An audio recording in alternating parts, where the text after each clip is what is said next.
Muchísimas gracias, Giuseppe, por la presentación. Espero que puedan escucharme, que no haya ningún problema tecnológico. Y bueno, pues simplemente antes de comenzar, pues agradecer a la organización la aceptación de mi propuesta. Me gustaría advertir, y creo que por la presentación que hizo Giuseppe se puede ver, que yo aquí soy un intruso realmente, porque mi campo no es el de la traducción, aunque algunas cosas sí que me gusta ir haciendo de vez en cuando, así que pido disculpas de antemano, pues bueno, pues porque a lo mejor mis planteamientos teóricos o demás cuestiones no sean muy precisas, ¿no? Pero este es un trabajo que tenía desde hace bastante tiempo pues en mente llevar a cabo y bueno, pues el espacio que se abre en el Congreso es maravilloso para poder hacerlo, ¿vale? Entonces, bueno, pues además, como digo, pues como me siento pues ajeno un poco al campo de la traducción, voy a leer un texto que he escrito e intentaré además ser breve y así tendré menos oportunidades para meter la pata. En los últimos años hemos asistido a la recuperación de la obra de Manuel Chávez Nogales, nacido en Sevilla en el año 1897 y fallecido en Londres en 1944, periodista y escritor del exilio republicano español. Sus textos han sido reeditados por destacadas empresas del libro independientes en España, como Almuzara, Libros del Asteroide y Renacimiento, y de su difusión se han ocupado escritores como Andrés Trapiello o Antonio Muñoz Molina y académicas como María Isabel Cintas. Dentro de su extensa y variada producción literaria, Juan Belmonte, Matador de Toros, su vida y sus hazañas, al que nos referiremos con frecuencia como el Belmonte, es uno de los más conocidos y admirados por la crítica y los lectores. En él, el autor relata gran parte de la vida de Juan Belmonte, nacido en Sevilla en el año 1892 y fallecido en Utrera en 1962, uno de los nombres más importantes en la historia de la tauromaquia, y lo hace regalando la voz narrativa al propio matador. Aunque el texto ha recibido una merecida atención en los estudios literarios contemporáneos, nosotros nos preguntamos qué sucede con él a la hora de ser traducido a otra lengua. Consideramos que no estamos ante un libro cualquiera, ya que el traductor debe tener en cuenta cuestiones como el léxico y la fraseología del mundo de los toros. Nuestro objetivo aquí es estudiar, o quizás dicho de una manera un poco más humilde, realizar un primer intento, un primer acercamiento de estudio a la traducción que realizó Leslie Chatterley al inglés, del Belmonte. Señala José María de Cosío en la Enciclopedia Los Toros que, y cito, los términos privativos de la tauromaquia circulan en la vena del idioma corriente de cualquier español en su genuina significación unas veces, pero las más en sentido traslaticio o metafórico. Final de la cita. Son diversos los estudios sobre la traducción de la terminología taurina. Estos probablemente tengan su origen en el interés por analizar cómo algo tan propio del español encuentra su traslación en la lengua meta. Varios se basan en aquello que Newmark considera cultural focus, lo que supone, y cito, a translation problem due to the cultural gap or distance between the source and target languages. Final de la cita. La reducida influencia cultural de las corridas en los países donde se celebran y en los cuales persiste el uso de la metáfora taurina, como señala Pamis Bertrand, hace que ésta encuentre ya una difícil traducción en las lenguas de las naciones donde el rito no se da. El trabajo de Blanca Merck Navarro para el alemán muestra cómo solo dentro de una selección de 20 metáforas, una se traduce con el mismo significado que en el español. Enrique Gutiérrez Rubio insiste en la dificultad que encuentran los traductores al checo para las unidades fraseológicas taurinas, por lo, y cito, que resuelven la situación mediante paráfrasis u otros mecanismos que, como los calcos fraseológicos, conllevan una dificultad significativa en el proceso conceptual. Final de la cita. En el caso del italiano, para el uso de notativo, señala Marta Pastor que la estrategia se basa en la diacrisis, la ampliación de información o la descripción siempre que no existan equivalentes. Si se habla del uso connotativo, la búsqueda de formas que permitan el uso de la equivalencia en diferentes grados, desde la completa hasta la nula, se presenta como solución. En el caso del inglés no pensamos tanto en una traducción, sino en el texto de Richard Ford, Catherines from Spain, que Paloma López Zurita ha estudiado respecto al léxico taurino presente en la obra. La estudiosa señala lo siguiente sobre la traslación de la terminología del mundo taurino al texto sobre viajes por España, y cito: el resultado muestra un conjunto de interferencias tan amplio que corrobora que la interrelación entre ambos idiomas es tal que resulta casi imposible interpretar correctamente el sentido del texto si el lector no posee en su bagaje cultural el conocimiento de ambas esferas conceptuales a través de los dos idiomas implicados. Final de la cita. Al igual que con otros textos de Manuel Chaves Nogales, la publicación del Belmonte se realizó por entregas en estampa, en la revista Estampa, del 29 de junio al 14 de diciembre de 1935. Estampa, como bien saben, se publicaba en España, en Madrid, y en la revista bonaerense La Nación, del 12 de julio al 27 de diciembre de 1935. Inmediatamente, el texto en ese mismo año pasa al formato libro. Como digo, esto es una práctica bastante habitual en Manuel Chaves Nogales. Este texto fue el único reeditado del autor durante la dictadura franquista. Lo hizo Alianza Editorial en una edición de bolsillo en 1969, como bien indica Benítez Reyes. En la actualidad, además de las reimpresiones por parte de esta empresa del libro, existen nuevas ediciones en Libros del Asteroide, lo hizo de forma separada y recientemente también lo incluyó, evidentemente, en las obras completas y en Renacimiento. La traducción de este texto que nosotros manejamos la realizó Leslie Charteris, novelista y guionista, creador de Simon Templar, El Santo, personaje que muchos recordamos, ¿no? y tenemos en nuestra mente, pensamos mucho en Roger Moore, el tercer James Bond, por la transposición audiovisual en serie televisiva de la serie de Templar. El Belmonte, en inglés, se publicó en 1937 en Nueva York por parte de la Book League of America.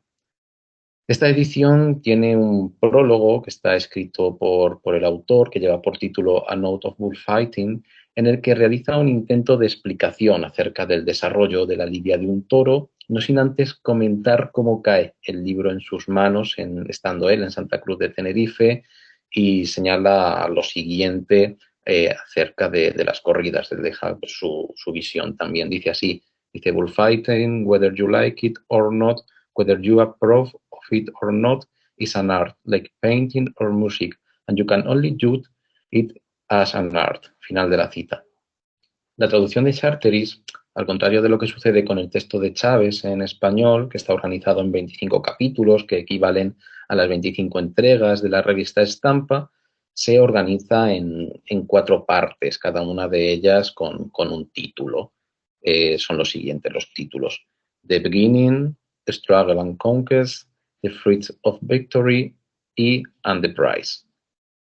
El inicio del texto meta no se encuentra en el mismo punto que lo hace el texto origen. Esto ya nos dice bastante acerca un poco, bueno, de la traducción algo anárquica, o sobre todo lo que es el trabajo en sí de traducción cuando se ve de manera conjunta que realiza Charteris. En el texto origen, ¿no? Pues el texto origen se inicia así. Dice lo siguiente, dice: Juan es un niño atónito que cuando asoma por las tardes al portal de su casa con el lavadero recosido y limpio, llevando en las manecitas la onza de chocolate y el pan moreno que le han dado para merendar, etcétera, etcétera, etcétera, ¿no? Sigue. Como digo, este texto en español comienza así, pero en inglés no comienza así. En inglés comienza de la siguiente manera. Dice así, dice: I believe that the earliest thing I can remember is the death of El Espartero. It happened when I was only little more than 2 years old. Merece la pena que nos detengamos en esta cuestión. Si acudimos al texto origen, esto aparece unos párrafos más abajo del inicio, que ya hemos señalado más arriba, y dice así, en el texto origen: Juan cree que el primer recuerdo de su vida es la muerte del Espartero. Cuando esto ocurrió, Juan tenía poco más de 2 años.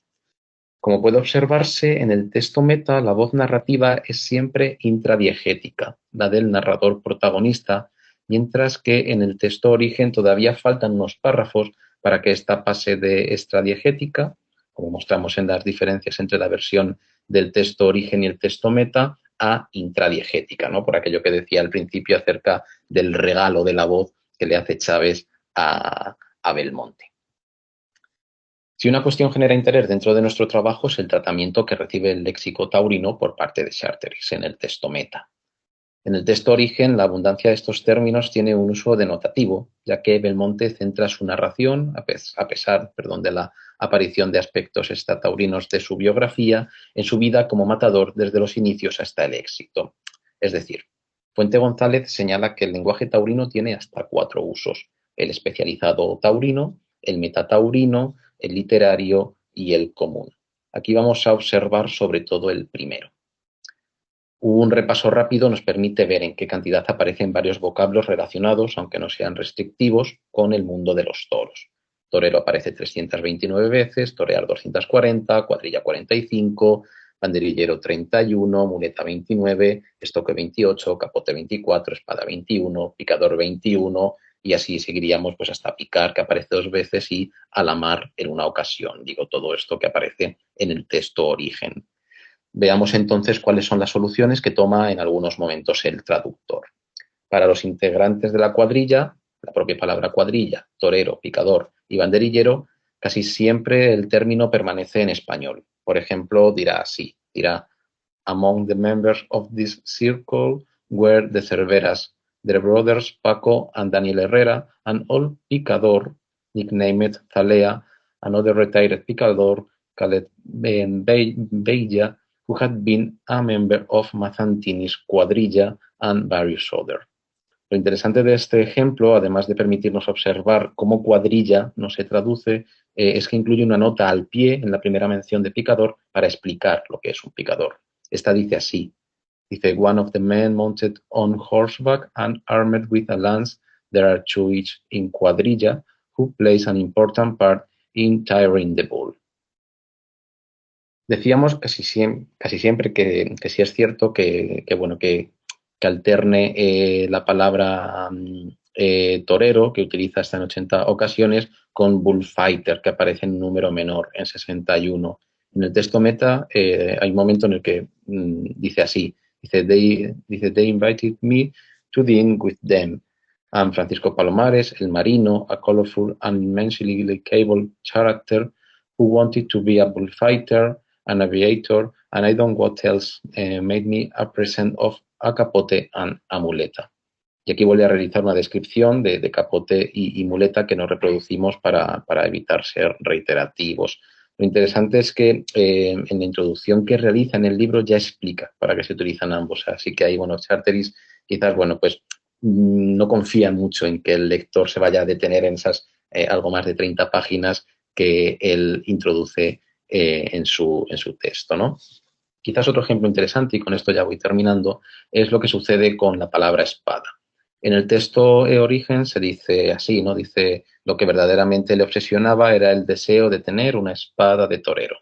Y en el texto meta, pues se realiza una traducción de espada por sword, ¿no? Dice así, but what he really was obsessed with was the idea of owning a matador's sword. Unas líneas después se utiliza la palabra estoque para continuar con la narración de esta historia. En el texto origen dice así, lo cortamos y con una piedra de amolar lo convertimos en un estoque que aquel loco llevaba orgullosamente a todas partes como si ya no necesitase más para ser torero.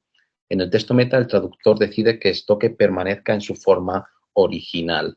One day we got hold of a very large antique sabre, which we cut down and converted with the aid of a green stone into a very passable estoque, which the idiot proceeded to cart proudly around wherever he went, as if that were all he needed to make him a torero.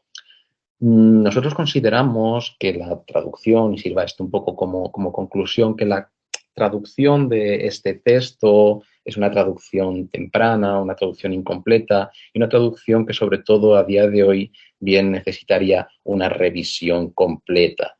Es decir, necesitaría una traducción nueva. Pero sí que es cierto que la traducción del Belmonte como hecho histórico, ¿no? Dentro de los estudios literarios, también de los estudios, evidentemente, en el campo de la traducción, tiene su significado, no tanto en sí por lo que pueda ser la figura de Chávez en aquel momento, una figura que se ha revalorizado con el tiempo, sino que, bueno, se debe principalmente a dos motivos. El primero es que Charteris sí que parece quedar impactado con la lectura del texto, es algo que aparece en la introducción cuando a él le llega este texto, y por otro lado también, evidentemente, se debe a la fama, ¿no? Digamos que Juan Belmonte es el primer torero famoso dentro del concepto de fama que podemos tener nosotros hoy en nuestro tiempo contemporáneo, ya que había sido incluso portada de la revista Time en el año 1925. Con esto, pues bueno, pues finalizo mi comunicación, no sin antes pues agradecer su tiempo y quedo abierto a cualquier sugerencia, cuestión, pregunta. Muchísimas gracias.